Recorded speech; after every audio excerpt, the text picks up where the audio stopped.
Special Issue Task Force. How can I help you? And back joining us in the studio for the latest in Special Issue Task Force is Hayoung. Hayoung, hello to you. Hello, SJ. How are you feeling? You're feeling better than yesterday? I'm not feeling so well. Still? But I'm feeling much better because I heard outside you were talking about, you and Buyong were talking about how much I look like Pyeonwoo-seok. Oh my goodness. Guys, Hayoung was saying it's exactly the opposite. How I look like Pyeonwoo-seok because Sukasa called me Sunjae. 선재. And apparently Sunjae is a character that Pyeonwoo-seok plays. And then she said, oh my goodness, that's right. He could be called Sunjae because he looks like Pyeonwoo-seok. Thank you. Thanks. Speechless. Thanks. That's the only word that comes to my mind now. Thanks. Speechless. Did anybody? Yeah. Did anybody say you look like somebody? Exactly like Pyeonwoo-seok. Yes. Same height. Yes. Same body shape. Yes. Same sweat pores. Same. You have 2 eyes, 1 nose, one mouth, 2 ears, just like Pyeonwoo-seok. Has anyone ever asked you, like, told you you look like somebody before? A lot. What? 유인나. Have you ever seen Yuina with the shaved head? When she used to be like a gangster? I can't really think of the names of the actresses. I'm guessing everyone agrees I look like Pyeonwoo-seok because they're all laughing. And one of the members of Girls' Generation when I was in my 20s. You look like a Girls' Generation member? Yeah. Who? 서현. Guys, is there any Girls' Generation fan club listening right now? 유나. Oh my goodness. Oh my goodness. Oh my goodness. 서현진. Actress? Oh my goodness. Let's move on to I can't talk. Speechless. That's what I felt. Exactly what I felt when you said you look like Pyeonwoo-seok. But I do. Let's start with the biggest political story of the week here. Former President Yoon Suk-yeol, back in the spotlight today. His trial on charges leading an insurrection enters a crucial final stage. Let's talk about this. Yes, today's hearing is especially significant because it marks the resumption of what's called the closing phase of the trial, the moment when prosecutors present their final arguments and sentencing request. Despite the court's efforts to wrap up today's closing arguments in the insurrection trials, the defense's marathon presentation have prolonged the proceedings yet again. But before we go further, let me walk you through what exactly is happening in court today. This morning at 9:30 a.m., the Seoul Central District Court resumed the closing hearing for former President Yoon Suk-yeol and 7 other defendants, including former Defense Minister Kim Yong-hyun and former National Police Agency Chief Cho Ji-ho. And this hearing was originally scheduled to conclude last Friday, but it was unusually delayed. So today's session was added as an extra date. It's very, very unusual. Yeah, again, I mean, that caused a lot of controversy here in the country, right? But why was it delayed, though? Well, last Friday, instead of just moving on to sentencing request and final statements, the court spent nearly 8 hours reviewing documentary evidence submitted by Kim Yong-hyun's legal team. And as a result, prosecutors were unable to formally announce their sentencing recommendation. And like you said, that delay sparked quite a bit of controversy. Normally, reviewing documentary evidence doesn't take that long, but in this case, Kim's lawyers repeatedly made statements that many observers felt were unrelated to the court charges. Some critics even describe it as a courtroom filibuster, a legal version of delaying tactics, similar to how lawmakers sometimes use long speeches to block legislation. Yeah, and even the other controversy that was sparked, I think it was like last week, Yoon Suk-yeol came out and saying, like, hold on, I want to do this trial all over again. I messed up on some of the stuff I said. Let's do this again. And then the judge was really, really upset. Yes. And today the court made it clear this can't happen again. Right. The judges said very clearly that today's session must conclude the trial no matter how long it takes. And that means we are expected to see 3 key steps today, hopefully. First, the remaining evidence review for Yoon himself, then the special prosecutor's final opinion and sentencing request, and finally, the defendant's last statements. For our listeners, Seong, do remind us why this trial is considered so historic. Of course, and that's because of the charge itself. Yoon Sung-yeol is accused of being the ringleader of an insurrection, one of the most serious crimes under South Korean law. Prosecutors argue that in December 2024, he unlawfully declared martial law despite there being no wartime or national emergency, and then used military and police forces to block the National Assembly from voting to lift that declaration. And is also accused of ordering the detention of key political figures and election officials. So this isn't just about abuse of power, it's about undermining the constitutional order. And that's why the legal stakes are especially high. I mean, we have several charges we're looking at right now. It's not just one court trial. No. And we haven't seen something like this in a really, really long time. And which is, and mind you, this is not going to end just with this court trial. It's probably going to go to the appeals court, and then it's going to go to the Supreme Court. So we're looking at another year or so. But let's talk about the sentencing. What kind of punishment are we talking about here? Under South Korean criminal law, the crime of leading an insurrection carries only 3 possible penalties: the death penalty, life imprisonment, or life imprisonment without parole. And there are no lighter options written into the law. And there's also a historical example. About 30 years ago, former President Chun Doo-hwan was charged with the same crime in connection with the 1979 military coup and the Gwangju democratization movement. And at the time, prosecutors sought the death penalty, and that comparison alone shows how seriously this case is being viewed. And the special prosecution team held a lengthy meeting last week to weigh the social impact of their sentencing request. And the final decision rests with the lead special prosecutor, and whatever number he announces today will send a very, very strong signal, not just legally, but politically and historically. In the meantime, again, we are expecting a very long final statement from Yoon himself. He has reportedly prepared a statement of around 40 pages, and in a previous trial, he spoke for nearly an hour during his final remarks. So today's hearing could stretch late into the night. I mean, guys, the guy's lost. I mean, if you've seen some of his testimonies or some of the questioning that he's done himself, I mean, the guy looks really, really lost. But you might be wondering, well, if you look at some of the prior instances where presidents who've gone to prison, they basically get released early because they get the presidential pardon. That's right. However, the one thing that the ruling DP was looking into is that you cannot be pardoned if it's insurrection. Right. Insurrection is basically like the highest of charges you can be found guilty over. And so, they're probably going, well, if that passes, that law passes, then there is no way that he's going to be able to get parole. I mean, pardoned, just like Chun Doo-hwan was, just like No Tae-woo was, and so forth. Yes, it's a whole different story when it comes to insurrection charges. Let's also quickly move to another political development this year. Again, I mean, this is both the PPP is going through a lot. And I mean that in a negative way, but also the DP is not doing so well too. So let's talk about the ruling DP. Yes, the Democratic Party has just replaced its floor leader, and the change comes amid growing controversy over alleged illegal donations linked to party nominations. The leadership shakeup comes as allegations surfaced that money was exchanged in connection with candidate nominations, what Koreans call 공천헌금, or nomination donations. In South Korea, party nominations are supposed to be strictly regulated, and exchanging money for political advantage is illegal, of course. And even though investigations are still ongoing, the controversy created enough pressure that the party moved quickly to replace its floor leader. Yeah, I mean, they moved quickly, right? They said, I mean, we're not going to be dealing with this like the opposition party, but why is this issue resonating so strongly with the public? Well, that's because nominations are the gateway to political power. If voters feel that candidates are being selected based on money rather than merit or public trust, it undermines the entire democratic process. And party leadership often takes swift responsibility when scandals threaten electoral credibility. And that's why leadership changes can happen even before legal conclusions are reached.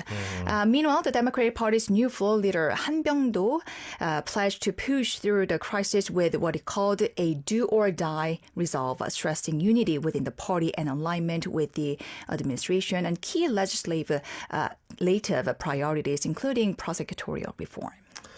All right, there you have it. We're going to continue to talk about other major issues happening in and around Korea. But first, this is Woods singing 방아쇠 or Trigger.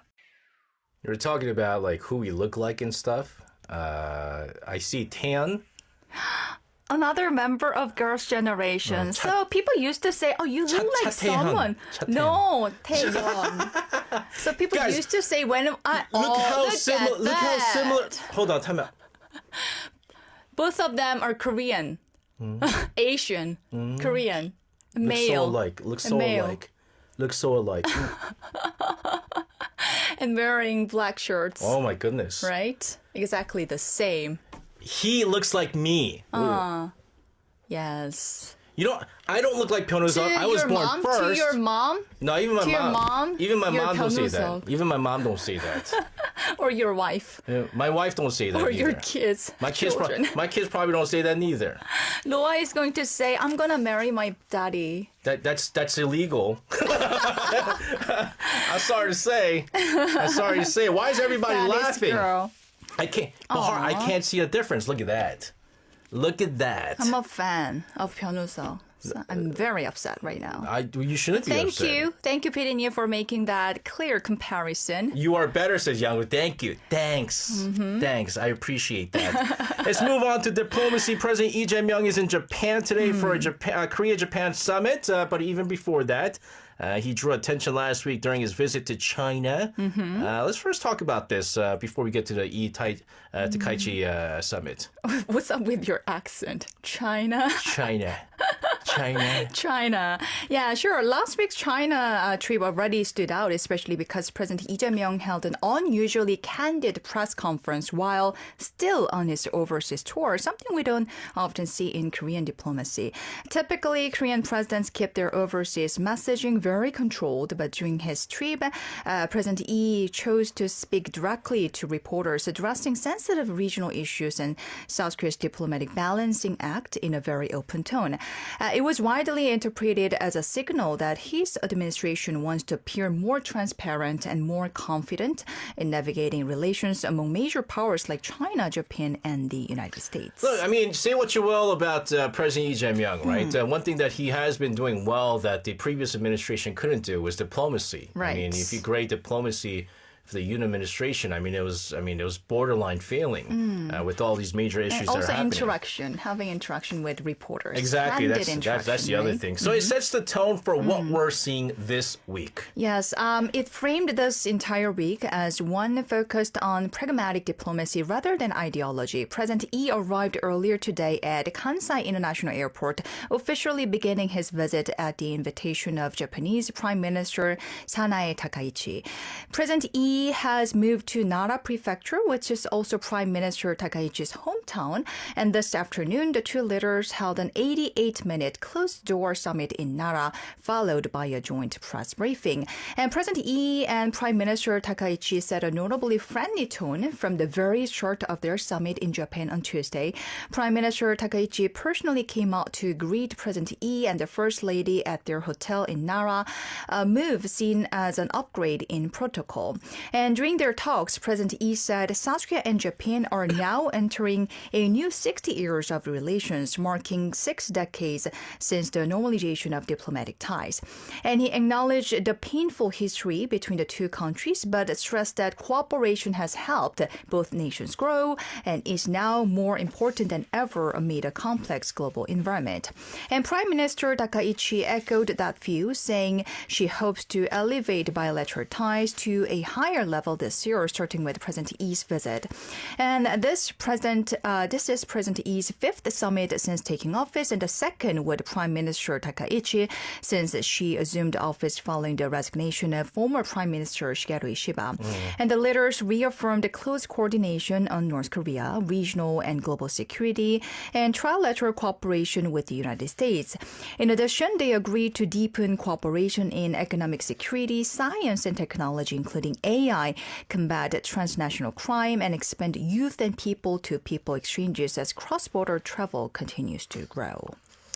Of course, one thing that we cannot skip is the historical issues, right? I have to say that many people were maybe surprised to see that President Yi is taking a priority in, I guess, improving relations with Japan because the consensus is that if you have a progressive, liberal government coming in, you have terrible ties with Japan. Because of the historical issues. Right, exactly. But he's willing to talk. And again, diplomacy has been sort of his strong side so far early in his presidency. So let's talk about the historical issues. Like, those are always the sensitive topics in the Korea-Japan relations. Yes, according to the joint press briefing, their summit talks today marked a notable step forward in addressing historical issues. The two leaders agreed to pursue DNA testing to identify the remains of Korean victims of the 1942 Josei coal mine flooding in Ube, Japan, seen as the first concrete progress on historical reconciliation since the restoration of shuttle diplomacy.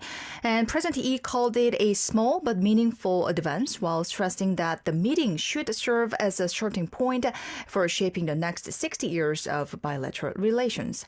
And in prepared remarks released ahead of the talks, President Lee said South Korea and Japan should face history while building deeper cooperation based on mutual trust to address shared challenges. But he did not directly raise sensitive historical issues during the interview. Observers say this reflects his pragmatic diplomatic approach, which separates unresolved historical matters from forward-looking cooperation and focused on strengthening bilateral ties. In the meantime, tomorrow, President Lee and Prime Minister Takaichi are scheduled to visit Horyuji Temple, a UNESCO World Heritage Site. And cultural and historical sites are often used in East Asian diplomacy to soften political tensions and emphasize the shared heritage. So that visit carries a symbolic meaning as well, I can say. Man, I have to say, it's really surprising to me how, again, President Lee is delving into this summit with Takaichi, right? I mean, there's a lot of major issues at hand, especially historical issues that need to be resolved. Speaking of UNESCO heritage sites, we talk about like the Battleship Island. Right. We talk about the Sado mines, where, again, Japan didn't hold up on their side of their promise to put in the right information on the forced labors and things like That's that. right. If I was the president, I would have delved into it. But again, it's different when you are the visiting leader, right? I think I would have done it. I'd be like, is Tokyo ours? Tokyo South Korea's And we can't territory? also just completely leave out the future-oriented cooperation between two countries. So it's not easy. It's not. Yeah.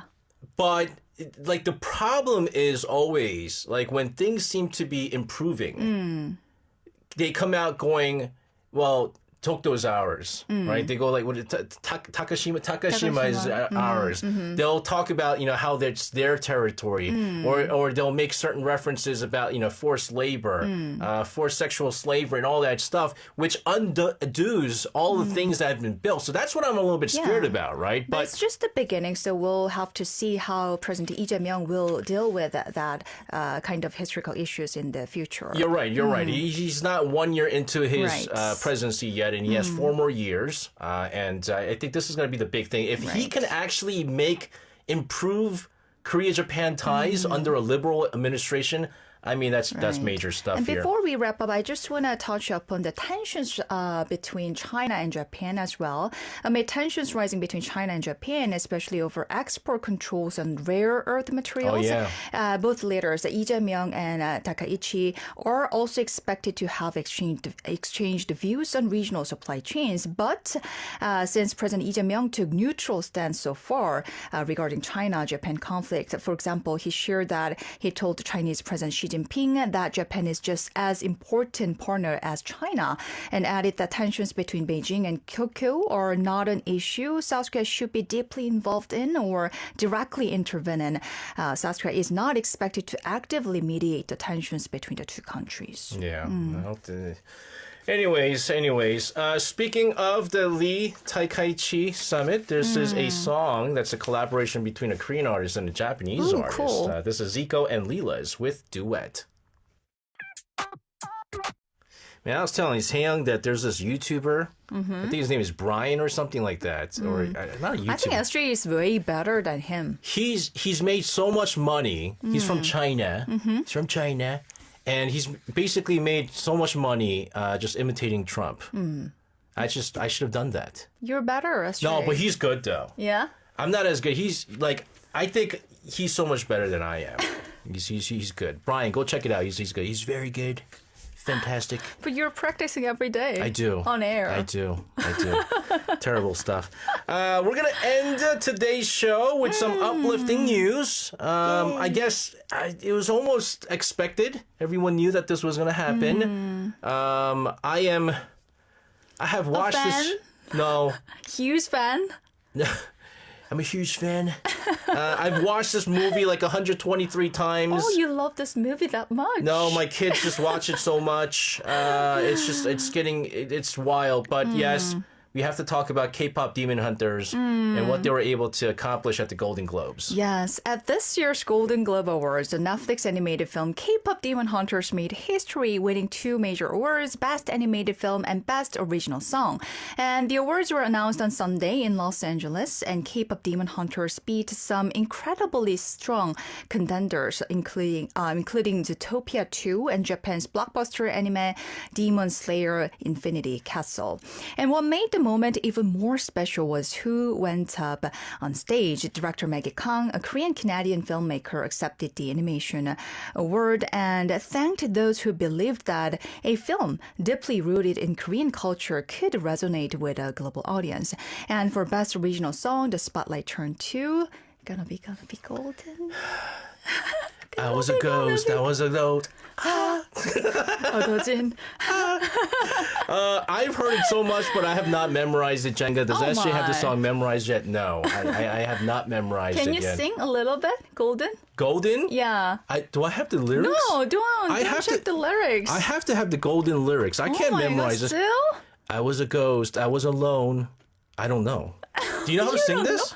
You don't know how to read Korean? It says 어두워진 I know how to read it, but I forgot how it goes. 어두워진 앞길 속에. See, that's why I was confused, because they didn't put ha in here. They should have ha in here. Given the throne, I didn't know how to believe. Ha. No, I was the the bridge queen. part. Ha. They're meant to be. That's it. I'm done hiding. I'm done hiding. Now I'm shining like I'm born to be. You're shining like 변우석. I am. But again, the song really became a phenomenon of its own. It wouldn't be exaggeration to say that everyone from adults to little kids, my not even 2-year-old kid dancing to this. Gotta be golden is what she's singing all the time. They're just humming the song all crazy. Yes. Golden isn't just a movie song. It became a global hit. It topped the US Billboard Hot 100 and the UK official singles chart, making it the first K-pop genre song to achieve that milestone. And the song blends classic K-pop structure with emotional storytelling, perfectly matching the film's message about identity, fear, and courage. And the film itself is very distinctly Korean.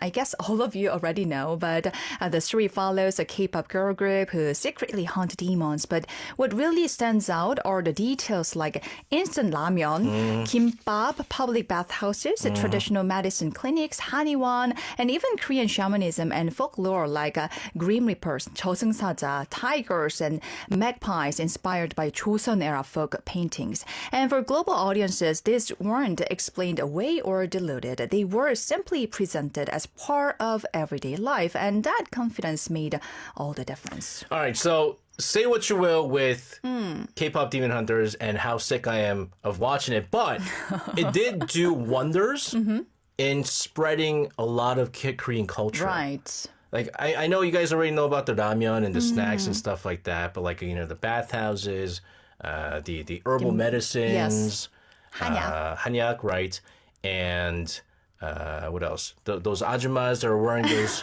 visors, those plastic visors. And Fortress. The Fortress, all that stuff. So Yes. I like the fact that they're spreading K-culture through this. Right. But the most emotional... Kukbap. Yeah, with coming out. 깍두기. That's right.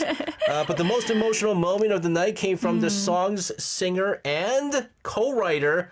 We're talking about EJ. I love her. She was a trainee for SM Entertainment. That's right. right. Yeah, That's yeah. right. And honestly, this is where a lot of people, myself included, couldn't hold back tears. On stage, EJ shared her personal story. She said that when she was younger, she spent 10 years chasing a single dream, becoming a K-pop idol, and she trained tirelessly only to be told again and again that her voice wasn't good enough. And she was rejected. She was disappointed. And at one point, she thought that dream was over, but instead of just giving up on music, she leaned into it. And she said that music helped her survive that pain and eventually led her here standing on the Golden Globe stage as both a singer and a songwriter. And that message really struck a chord because so many of us know that feeling when it seems like a door has completely closed and you're standing there thinking, oh, this was my only path. But sometimes another door opens unexpectedly and you have no idea where it will lead. And he just said she's grateful that Golden can be part of helping girls and boys and really anyone who has experienced rejection, hardship, or self-doubt to keep going and accept who they are. And I think that's the real power of this song. 영원히 깨질 수 없는. But you know what it is about EJ? Is I know she was there for like a really long time as a SM trainee, but number one, I think she joined the wrong entertainment company. Oh. Two, she doesn't seem like her voice. It's actually funny she said that Very she's not good deep. enough. It's a great voice. Right. But it's not idol voice. It's you know not what I'm saying? SM style voice. It's not SM style, and it's not idol singing voice. She should have gone in the path of like, Lin, or like Lena Park, or like those, what is it, Call Me, right? Like those kind of like ballad singers that I think she would have made it big, but she stuck with the whole SM Entertainment idol kind of a For thing. 10 years. Yeah, exactly. She worked tirelessly. But sometimes, things might seem, grim and not so good. But if you continue to pursue your dream, you get picked up in something not too big. late, SJ. You can be the most famous or popular comedian here in Korea. That I don't think is going to happen. But... You can even beat Yuja, so maybe. And you know what the terrible thing Just is? keep trying. I can't even be a president in this country or the United States. I can't be president in any other You countries. don't want to be a president anyways, I don't right? know. Now I feel like everyone can be president, so I might as well do it. Say some random stuff. They're voting you. Right. But anyways, beyond the emotional speeches, what does this win actually mean, though? Well, it means K-pop inspired storytelling has officially crossed another major threshold. The K-pop Demon Hunters wasn't just recognized as a successful streaming title, it was judged alongside the biggest global studio productions and came out on top. And that alone signals how much the industry's perspective has changed. And it also raises expectations for what comes next. With Golden now shortlisted for the Academy Awards Best Original Song and already nominated in multiple categories at the upcoming Grammy Awards, expectations are clearly building. And for many observers, the Golden Globes win feels like the peak and more like a turning point. But whether or not it ultimately takes home an Oscar, K-pop Demon Hunters has already proven something very important, that stories rooted in Korean culture told with confidence and creativity can stand at the very center of the global stage. I think, and I think we talked about this before, K-pop Demon Hunters, I felt like it was more loved overseas than in Korea because it was new. It was a new look into Korea. All the hanyak and stuff like that. For us, it's kind of like, oh no, we've seen this. And the same way goes for like Squid Games. Nicola over in Yorkshire says, my 6-year-old nephew is obsessed with this. I mean, the kids... My kid is obsessed with Saja Boys, Soda Pop. Oh, my son is always like, I can be your idol. Yeah, that song too. So now I got a mini kids DJ toy. Please invite my kids. And so my son and my daughter, they have a dance party on weekends. Me mixing in all these like K-pop golden remixes, and now she wants her kid to join us. I might have my own Kayo top 10. Oh, the K-pop Demon Hunter top 10. I'm very much looking forward to it. For kids. Anyway, forget President. SJ should be supreme leader. That's true. Seyoung, thank you as always for your issues. Have a safe rest of your night and your week, and we'll see you again next Tuesday. Stay healthy, everyone. And sending her out, I guess we're going to have to listen to the song once again. This is Huntrix with Golden.